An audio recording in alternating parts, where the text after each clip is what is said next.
Before we begin the account portal demo, I do want to say something. The majority of this walkthrough will be geared more for group admins and contact center managers, but I think it's important for everyone, including agents and supervisors, to pay close attention to the upcoming segment. Even though your role may not be an admin, it is important for you to understand all of the parts and inner workings of the contact center solution. It is quite common in today's contact center environments for agents to be promoted to supervisors and supervisors to be promoted to contact center managers or admins. You may not think you will use this knowledge now, but please pay attention because there's a good chance you will need it down the road. Alright, moving along. As with other group-related services like auto attendance, hunt groups, and audio conferencing bridges, before a business can use contact center services, it must first be set up and configured by a group administrator or contact center manager. So let's open a browser and go to the URL or address of the account portal and then enter in administrative username and password credentials and then click Login. Inside the account portal, you will notice that Contact Center has its very own tab, which is completely separate from the Group tab where other group services and features are configured. This is due to the overall complexity of Contact Center and its sophisticated configuration. This tab will only appear if at least one Contact Center queue has been ordered.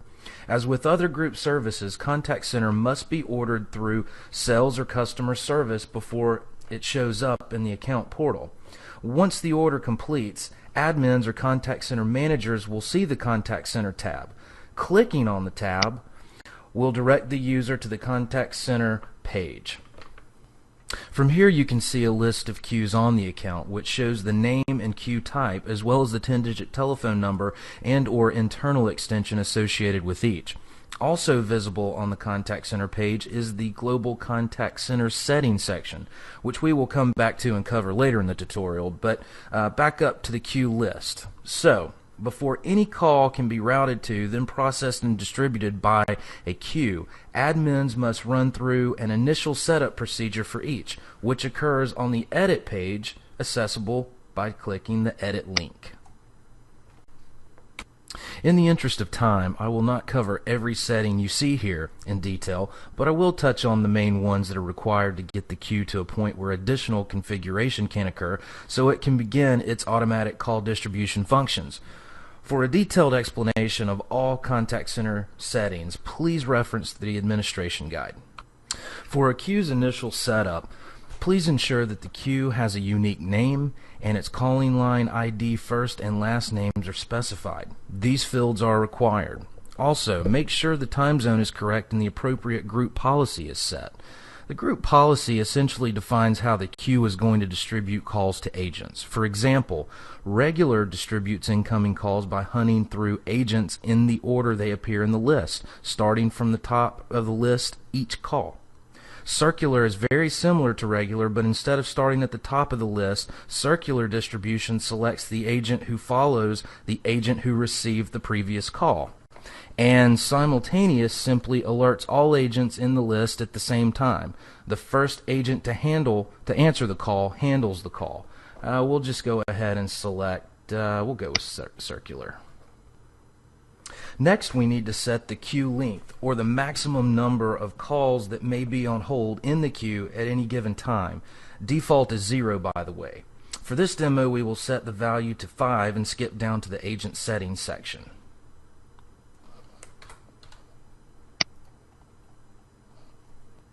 Now, the available settings that appear in this section will vary based on queue type. For instance, we are currently viewing a premium queue profile. Premium queues support all 6 agent settings that you see listed here. If we were viewing a standard queue, we would not see the bottom setting automatically answer calls after waiting X seconds because the standard queue type does not support that setting. And if we were looking at a basic queue profile, we would only see the top 2. Allow agents to join contact centers and allow call waiting on agents. And this is because basic queues do not support wrap-up. which is the amount of time an agent has between calls before the next call is presented. And basic queues also do not support agent ACD states. That's why the bottom 4 settings here would not be visible. Okay, before we click save, let's scroll to the top and make sure that the queue is set to active or in service, and then we can click save. And now we are back at the contact center page where we can continue with our initial configuration. With that done, now we need to assign agents to our queue, as well as supervisors. Plus, we will set up the basic, advanced, and routing policy queue configurations. So let's click Configure to go to the queue configuration page. And as I mentioned before, we are viewing a premium queue. And since it is the most robust queue type available in Contact Center, it has more configuration settings than standard and basic. I'll briefly highlight all of the features on this page, and I'll also specify which queues support what features for your reference. Starting with agents. The Agents feature allows admins and Contact Center managers to assign agents to specific queues. So looking at the list, it appears as though we have one seat that has a Premium Contact Center agent add-on license assigned. We will move Sales Rep 1 over to the assigned list, making he or she available to join queues. Okay, and the agent feature is available for all queue types, including basic, standard, and premium. So let's click save. Contact Center status and statistics is only available for standard and premium queues. Admins can specify up to 2 unique email addresses which will receive basic reports regarding the queue statistics. They can also view the queue status to see if any calls are in the queue and which agents are staffing the queue at the present time. Queue and agent statistics generate snapshot stats about the queue and its agents. Next, supervisors. Only available in premium and standard queues, the supervisor feature allows admins and Contact Center managers to assign supervisors to specific queues and assign various agents to the supervisor to which they have permission to manage. Just about any user can be a supervisor, but we will select our seat labeled CC Supervisor and move them over to the assigned supervisors list. Next, we need to associate an agent with the supervisor. So let's click the Agent tab, and we see the agent we just assigned a minute ago to the queue. Go ahead and move them over as the assigned agent, and then we'll click Save. Later on, I will show you how all of this ties in when we walk through the supervisor and agent account portal piece of the tutorial. The last feature in the basic section of queue configuration is announcements.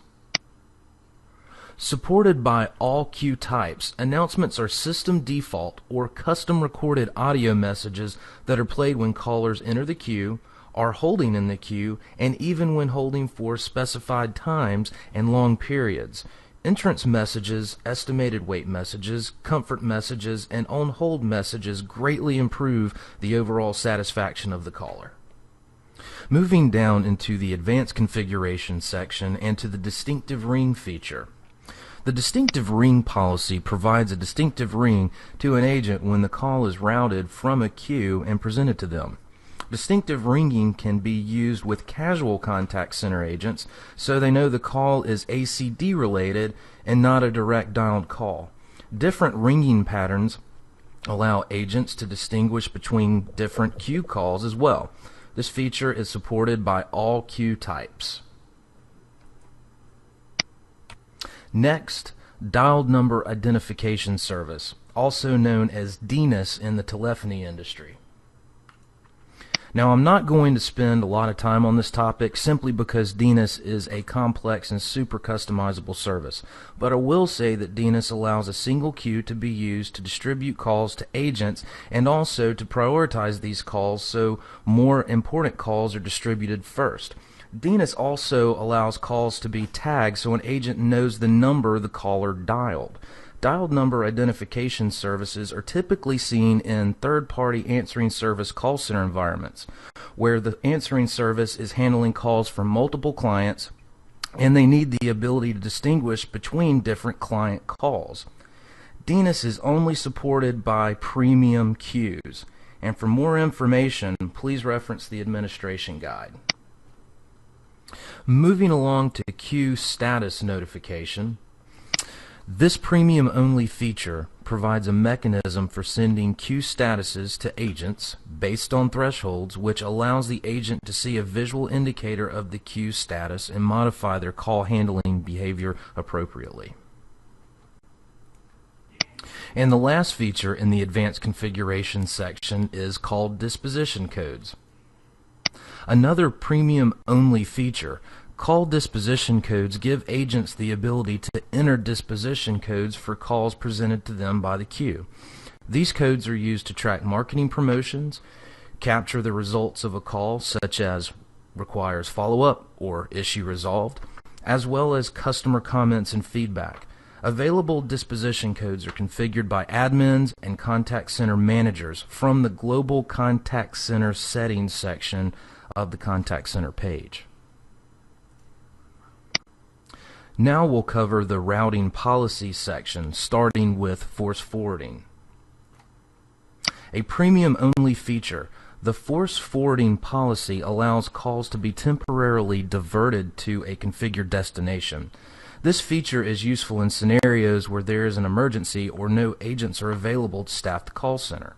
In such a situation, a supervisor can temporarily redirect calls to an alternate destination until the situation is resolved. Force forwarding is considered to be a disaster recovery feature.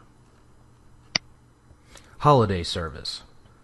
Supported by premium queues only, holiday service policies allows calls to be processed differently during holiday periods based on a defined holiday schedule. And similar to holiday service, night service allows calls to be processed differently during non-business hours, which is based on a defined business hour schedule instead of a holiday schedule. Night service is also a premium-only feature. Bounce calls. This queue policy handles processing of bounce calls or calls that are being routed to an agent, but the agent isn't answering the call for whatever reason. Both standard and premium queues support this feature.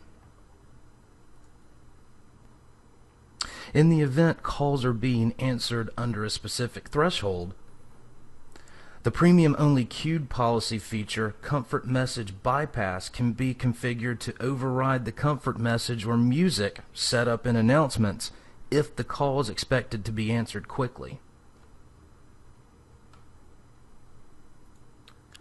Overflow queue policy. An overflow call is defined as a call that is hitting a queue where the queue's length or maximum number of queued calls has hit its limit. Another form of an overflow call is a queued call that is not handled by an agent or another queue policy in a specified amount of time. Once a call is classified as overflow, configured overflow treatments are triggered. Overflow is supported by all queue types, including basic, standard, and premium. And last, stranded calls. The stranded calls queue policy processes stranded calls or calls entering a queue that is lacking staffed agents. Once a stranded call is flagged, the queue policy can be configured to leave the call in the queue, play a busy signal, or transfer the call to another destination. If the queue is premium, the queue policy may invoke night services, remove the call from queue, and play ringing or an announcement until the caller releases the call. Stranded calls is supported by standard and premium queues. Now that the initial queue configuration is complete, let's go back to the Contact Center page where we can quickly cover the global contact center settings so we can dive into the supervisor and agent portion of the walkthrough. Configured by admins and contact center managers, global contact center settings are used by all contact center queues and agents under the account, regardless of physical location. Agent default settings specify how the contact center should handle agents that are on personal calls, have Do Not Disturb activated, or have had X number of consecutive bounce calls. Agent unavailable codes, which only applies to premium queues, allows an agent to specify exactly why he or she is unavailable. For example, lunch, break time, personal call, etc. Admins and contact center managers configure these codes from here. And remember the call disposition codes from the advanced section of queued configuration? This is where the admin enters the codes into the contact center to be used by the agents. Contact center routing policies specify how queues route calls by priority based on longest wait time or a queue's specific priority number. And please disregard the reporting section below, as it is beyond the scope of this tutorial due to its level of customization and complexity. For details regarding the services and features covered in this portion of the Contact Center overview and tutorial, please reference the Contact Center Administration Guide.